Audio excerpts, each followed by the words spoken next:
Recipe సూపర్గా ఉంది.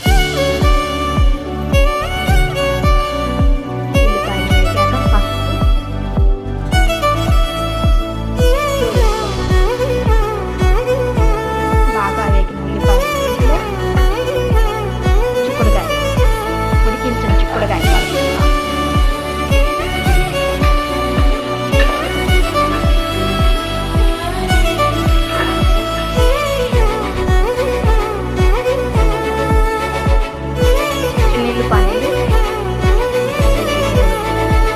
శనగపప్పు వేసిన కారము, ఎండుమిరపకాయల కారము 3 కలిపాను.